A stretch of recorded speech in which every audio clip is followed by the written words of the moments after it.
Good morning बच्चों। आज मैं हिंदी व्याकरण में पाठ 2 वर्ण विचार के विषय में आपको बताने जा रही हूँ। वर्ण पिछली कक्षाओं में आप पढ़ ही चुके हैं कि वर्ण क्या है।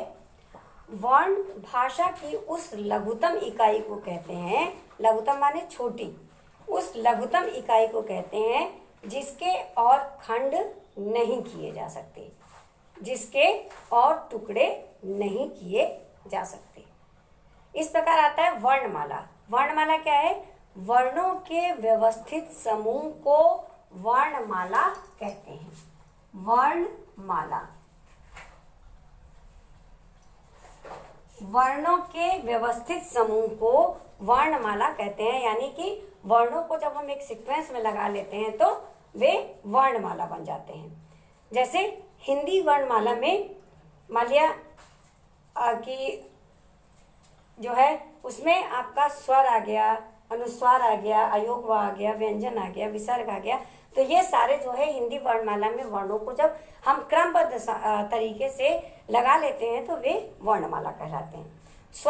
स्वर कितने होते हैं? स्वर 11 होते हैं। अ, आ, ई, उ, री, ए, ऐ, ओ और औ। इसी प्रकार अयोगवा 2 अंग और अह। तो अनुस्वार उसमें एक अंग और विसर्ग अह कहलाता है। फिर क वर्ग से लेकर के प वर्ग तक ये व्यंजन, और व्यंजन के 3 भेद हो जाते हैं, अंतस्थ, स्पर्श और ऊष्म। फिर एक आता है वर्णों के अंतर्गत आगत ध्वनियां जो बाहर से आई हुई हैं, जैसे आ, ज और फ। अब हम आपको बताने जा रहे हैं कि वर्ण के भेद। वर्ण के 2 भेद हैं। कौन कौन से? स्वर और व्यंजन। स्वर और व्यंजन। स्वर किसे कहते हैं? स्वर ऐसे वर्ण जिनके उच्चारण में किसी अन्य वर्ण की सहायता नहीं ली जाती, वे स्वर कहलाते हैं। स्वर ऐसे वर्ण जिनके उच्चारण में किसी अन्य वर्णों की सहायता नहीं ली जाती है, वे स्वर कहलाते हैं। हिंदी वर्णमाला में स्वरों की संख्या 11 होती है। अ, आ, ई, उ, री, ए, ऐ, ओ, औ। अंग अह स्वर में नहीं आते, ये अयोगवाह कहलाते हैं।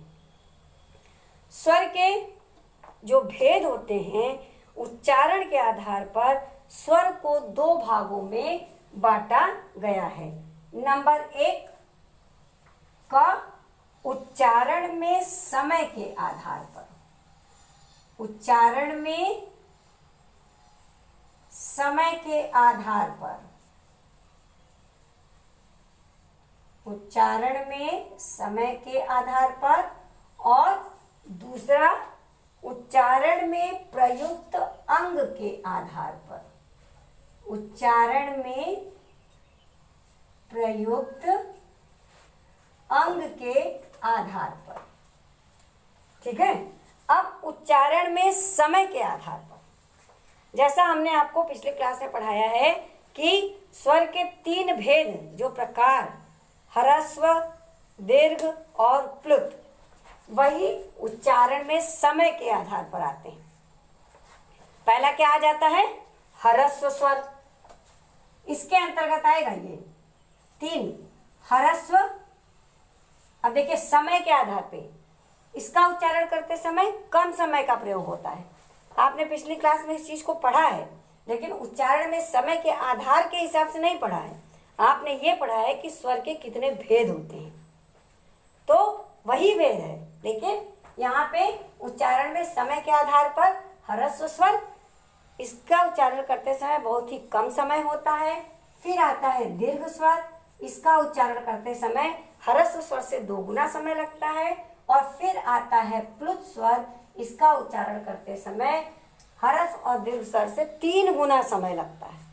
ये जो छोटा अ, ई, उ, री,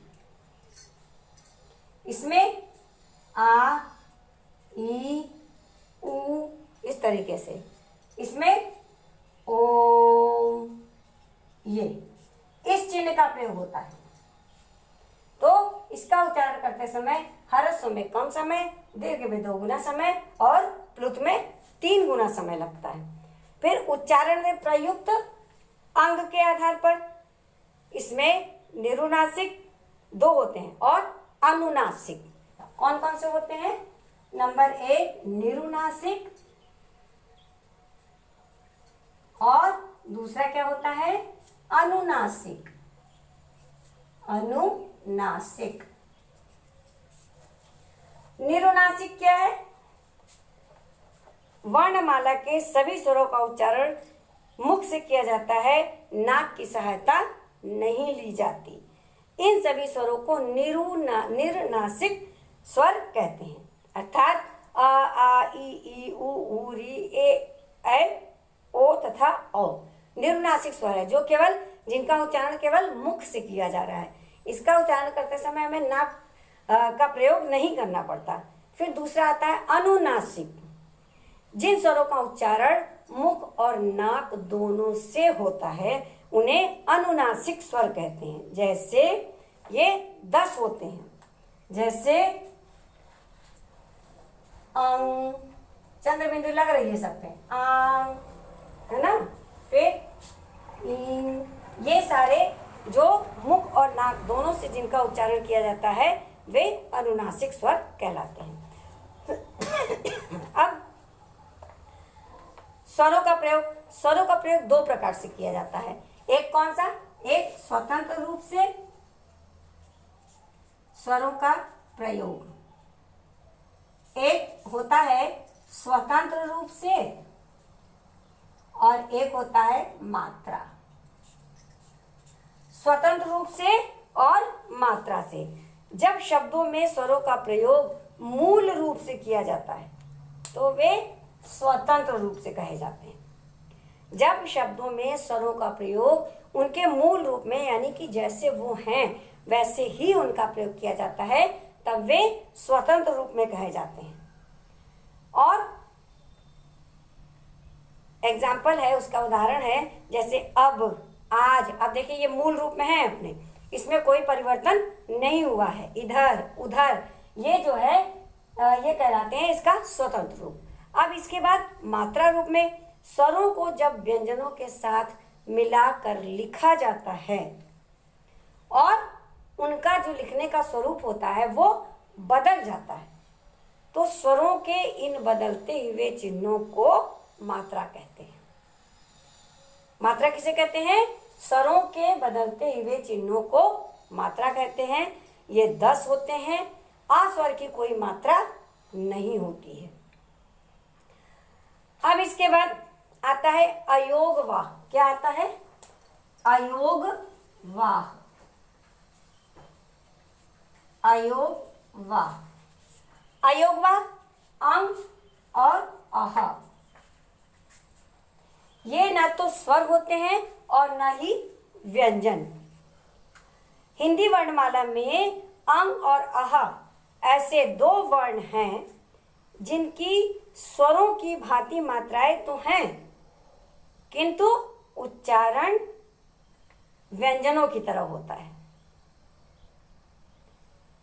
मात्रा तो स्वर की तरह है लेकिन इसका उच्चारण होता है व्यंजन की तरह, इसलिए न तो ये स्वर में गिने जाते हैं और न ही व्यंजन में गिने जाते हैं। ये आते हैं अयोगवाह में। ये जो अंग, ये जो बिंदी लगी हुई है ये कहलाते हैं अनुस्वार। क्या कहलाते हैं? अनुस्वार। और ये जो आगे दोनों बिंदु लगी हुई है ये कहलाते हैं विसर्ग। अनुस्वार अंग वर्ण अनुस्वार कहलाता है। इसका लिपि बिंदु क्या है? ये इस तरीके से ये हो जाता है आपका अनुस्वार। जैसे रंग, पंखा, हंस, कंघा, है ना, गंगा, ये सब अनुस्वार कहलाते हैं। फिर इसके बाद आता है आपका विसर्ग, जैसे अतः, प्रातः, दुख आदि। अनुनासिक। अब इसके बाद एक और विशेष ध्वनि है, वो कहलाती है अनुनासिक। अनुनासिक जो चंद्र बिंदु जिन्हें कहा जाता है। इसका उच्चारण प्रयोग और अनुस्वार यानी अनुनासिक का उच्चारण प्रयोग और अनुस्वार का उच्चारण प्रयोग लगभग एक ही तरह होता है। ये आपका कहलाता है अनुनासिक। अनुनासिक जैसे आंख, माँ, है ना, ये आपका अनुनासिक जिसके ऊपर चंद्र बिंदु लगी होती है, ये अनुनासिक हो गया। और जिन सब वर्णों के ऊपर एक बिंदु लगी होती है वो अनुस्वार कहलाता है। जिस वर्ण के आगे दो बिंदु लगी होती है वो विसर्ग कहलाते हैं। अब आता है आपका आगत वर्ण। आगत वर्ण भाषा के विकास में कुछ शब्द अन्य भाषाओं से भी लिए गए हैं। ये तो स्वाभाविक है, अगर हम किसी चीज को और ज्यादा आगे बढ़ाना चाहते हैं तो कहीं ना कहीं से कुछ और चीजों को ले आते हैं। तो भाषा को भी आगे बढ़ाने के लिए हमें कुछ भाषाओं को बाहर से लेना पड़ा, जिन्हें आगत वर्ण या आगत ध्वनियां कहते हैं। क्या कहते हैं? आगत वर्ण या आगत ध्वनियां। आगत वर्ण कौन कौन से आगत वर्ण? ये देखिए ऊपर, फिर ज नुक्ता, फिर फ नुक्ता, ये आपके हो गए आगत वर्ण। ये अंग्रेजी भाषा से आए हैं और ये फारसी भाषा से। ये जो नीचे बिंदी लगी हुई है दोनों के, ये कहलाते हैं नुक्ता। ये फारसी भाषा से लिए गए हैं और ये अंग्रेजी भाषा से लिए गए। तो ये आए हुए जो ध्वनियां हैं, आए हुए जो वर्ण हैं, इनको हमने अपने हिंदी भाषा में स्थान दे दिया है। जैसे ये जो चिन्ह है इसे हम अर्धचंद्र कहते हैं। क्या कहते हैं? अर्धचंद्र। जैसे हॉल, ऑफिस, डॉक्टर, इसके ऊपर चंद्र बिंदु नहीं लगता है, यानी इस तरीके से अर्धचंद्र बना करके उसके अंदर बिंदु नहीं लगाया जाता, सिर्फ आधा चंद्रमा, आधा चांद जो है वो बना दिया जाता है, वो अर्धचंद्र हो जाता है। इसमें कोई बिंदु का प्रयोग नहीं है। अब आता है व्यंजन। ये वर्ण जिनका उच्चारण स्वरों की सहायता से किया जाता है वे कहलाते हैं व्यंजन। हिंदी वर्णमाला में कुल कितने व्यंजन होते हैं? 35। कितने व्यंजन होते हैं? 35। ये पहले आप लोग पढ़ चुके हैं। हिंदी वर्णमाला में व्यंजनों की संख्या 35 होती है और व्यंजन के भेद होते हैं 3। व्यंजन के 3 भेद हैं। जैसे स्वर के हैं ह्रस्व दीर्घ और प्लुत 3, इसी तरीके से व्यंजन के हैं स्पर्श, अंतस्थ और ऊष्म। इसी प्रकार व्यंजन के 3 भेद हैं, स्पर्श, अंतस्थ और ऊष्म व्यंजन। स्पर्श व्यंजन जिन व्यंजनों का उच्चारण करते समय हमारी जीभ मुख के अलग अलग भागों को छूती है, यानी जब हम बोलते हैं तो कभी वो तालू को छूती है, कभी इधर गाल को अंदर टच करती है, तो कभी नीचे दांत को छूती है। तो इस तरीके से जो है वो स्पर्श करती रहती है हमारे मुख के अंदर के कई हिस्सों को, तो वो स्पर्श व्यंजन कहलाती है। ये स्पर्श व्यंजन क से लेकर के म तक होता है। इसके बाद आपका आता है अंतस्थ व्यंजन। अंतस्थ व्यंजन जिन व्यंजनों का उच्चारण करते समय मुख जो है हवा वो मुंह के अंदर ही रुक जाती है। य, र, ल, व, मुख के अंदर ही हवा रुक गई, हवा बाहर नहीं आई। इसी प्रकार आता है ऊष्म व्यंजन। ऊष्म व्यंजन, ऊष्म का अर्थ होता है गर्माहट। जब हम किसी वर्ण का उच्चारण करते हैं तो जो है मुंह से गर्म हवा निकलती है। श, श, स और ह। ठीक, ये समझ में आया आपको? अब इसके बाद आता है संयुक्त व्यंजन। संयुक्त व्यंजन क्या है? जब दो व्यंजनों से मिलकर शब्द बनते हैं वे संयुक्त व्यंजन कहलाते हैं। संयुक्त व्यंजन आपके हो गए,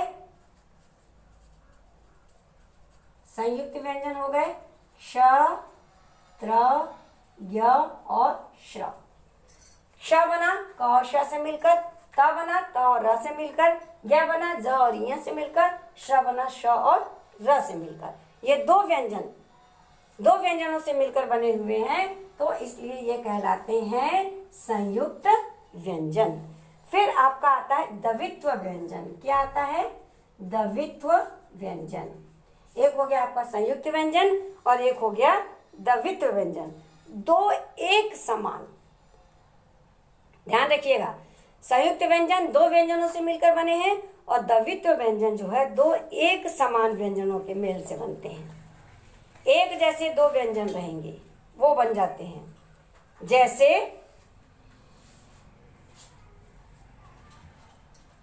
खिन्न, बच्चा, कच्चा, ये हो गए आपके द्वित्व व्यंजन। दो व्यंजन एक समान है, च चा, आधा ना न, आधा च चा। तो इस तरीके से जब दो एक समान व्यंजन मिलते हैं तो उससे द्वित्व व्यंजन बनते हैं और जब दो व्यंजनों से मिलकर संयुक्त व्यंजन बनते हैं। फिर आपका आता है कि वर्णों के उच्चारण स्थान। हम वर्ण जो बोलते हैं उनके उच्चारण स्थान कौन कौन से हैं? वर्णों के उच्चारण स्थान, वर्णों के उच्चारण स्थान कौन कौन से हैं? अब देखिए, जितने भी हम वर्ण बोलते हैं उन सब वर्णों के उच्चारण स्थान जो है वो अलग अलग हैं। कंठ, तालु, मूर्धा, दंत, होंठ, कंठ और तालु, कंठ और होंठ, दंत और होंठ, वर्ग स्थान व नासिका, नासिका, मुख और नासिका और मूर्धा।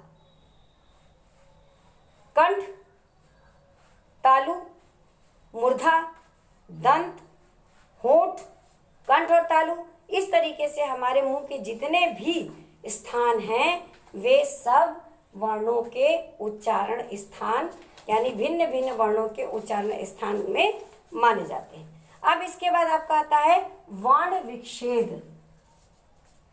वर्ण विच्छेद, वर्ण विच्छेद क्या है? किसी शब्द के समस्त वर्णों को अलग अलग करके लिखना ही वर्ण विच्छेद या वर्ण विग्रह कहलाता है। वर्ण विच्छेद करते समय शब्द में आए सभी स्वरों तथा व्यंजनों को उनके मूल रूप में लिखा जाता है, जैसे वे हैं वैसे ही लिखा जाता है। शब्द के उच्चारण में किसी वर्ण की ध्वनि जिस स्थान पर आ रही है विच्छेद करते समय उसी स्थान पर लिखना चाहिए। इस बात को विशेष ध्यान रखिएगा। अब आपका आता है वर्ण संयोग। शब्द के विच्छेद किए गए, संयोग माने मिला लेना। ऊपर हमने आपको वर्ण विच्छेद बताया कि वर्ण विच्छेद क्या है? अलग अलग करके लिखना, वो वर्ण विच्छेद या वर्ण विग्रह कहलाएगा। अब आपका आता है वर्ण संयोग। शब्द के विच्छेद किए गए वर्णों को मिलाकर पहली वाली स्थिति में ले आना, जैसे वो पहले था। मान लिया, अब हम आपको एक बता देते हैं एग्जाम्पल के तौर पर। अब वर्ण विच्छेद, ठीक है, अब ये हो जाएगा आपका वर्ण संयोग। वर्ण संयोग, इधर आपका आ गया वर्ण विच्छेद और इधर आपके आ गया वर्ण संयोग। जैसे का प्लस ओ प्लस म प्लस अ प्लस ल प्लस अ। अब ये तो हो गया वर्ण विच्छेद। और वर्ण संयोग में क्या आएगा? वर्ण संयोग हो गया कोमल, यानी कि जिन वर्णों को हमने अलग अलग किया था अब ये उनका संयोग हो गया, तो ये पूरा वर्ण जो है पूरा शब्द बन गया। क्या बन गया? कोमल। तो बच्चों, आज हमने आपको जो पढ़ाया है वो सबसे पहले हमने आपको बताया कि वर्ण किसे कहते हैं, कि भाषा के उस लघुतम इकाई को वर्ण कहते हैं जिसके और खंड नहीं किए जा सकते। और वर्णमाला, वर्णों के व्यवस्थित समूह को वर्णमाला कहा जाता है। फिर वर्ण के भेद दो हो गए, स्वर और व्यंजन। हिंदी वर्णमाला में स्वरों की संख्या 11 और या स्वर जो है वो स्वतंत्र रूप से बोले जाते हैं। इसको बोलने में किसी अन्य वर्ण की सहायता नहीं लेनी पड़ती। स्वर के भेद 3: ह्रस्व, दीर्घ और प्लुत। ह्रस्व स्वर में कम समय, दीर्घ स्वर में 2 गुना समय और प्लुत स्वर में 3 गुना समय लगता है उच्चारण करते समय। इसी प्रकार आपका आ गया व्यंजन। व्यंजन जो है जो स्वरों की सहायता से बोले जाते हैं। हिंदी वर्णमाला में कुल 35 व्यंजन होते हैं और इसके भी 3 प्रकार हैं: स्पर्श, अंतस्थ और ऊष्म। फिर उसके बाद आपका आ जाता है उच्चारण में प्रयुक्त अंग के आधार पर निरुनासिक और अनुनासिक। जो केवल मुख से जिनका उच्चारण किया जाता है वे निरुनासिक, आ से लेकर के ओ तक। फिर आता है अनुनासिक, जिन स्वरों की सहायता मुख और नाक दोनों से की जाती है। ये हमने आपको यहाँ पर बताया है कि जो दोनों से की जाती है वो कहलाते हैं अनुनासिक। इसके बाद आपका आ जाता है स्वरों का प्रयोग। स्वरों का प्रयोग 2 प्रकार से होता है, एक स्वतंत्र रूप से और एक मात्रा के रूप से। स्वतंत्र रूप का मतलब जो जैसे हैं वैसे ही अपने मूल रूप में लिखे जाते हैं, जैसे अब, आज, उस, इधर, उधर आदि। और मात्रा रूप में स्वरों को जब व्यंजनों के साथ मिलाकर लिखा जाता है और उसके लिखने का रूप बदल जाता है। स्वरों के इसी बदलते हुए रूप के चिन्हों को मात्रा कहते हैं। मात्राएं 10 होती हैं। क्यों 10 होती हैं? क्योंकि अ की कोई मात्रा नहीं होती। ठीक है, तो इस तरीके से जो है ये मात्रा हो जाते हैं। फिर अयोग आ जाता है। अं और अह ये दोनों अयोग के अंतर्गत आते हैं, क्योंकि न तो ये स्वर में गिने जाते हैं और न ही व्यंजन में।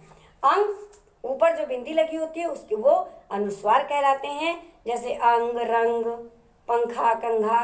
ठीक, और फिर उसके बाद विसर्ग, जो शब्द के आगे, वर्ण के आगे जो 2 बिंदी लगी होती है वो विसर्ग, जिनका उच्चारण ह के समान होता है।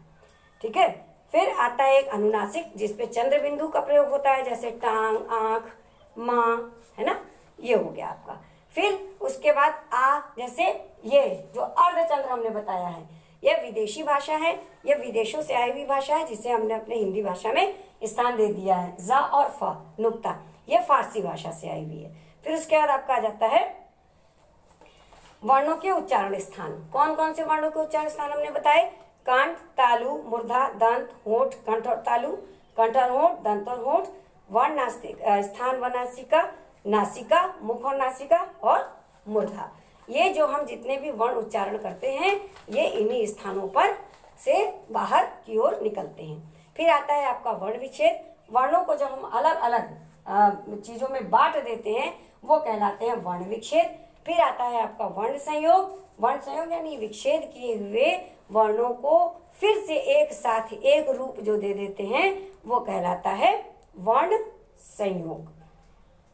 शब्द के उच्चारण में किसी वर्ण की ध्वनि जिस स्थान पर आ रही है इस बात को ध्यान रखना है। विच्छेद करते समय उसे उसी स्थान पर लिखना चाहिए।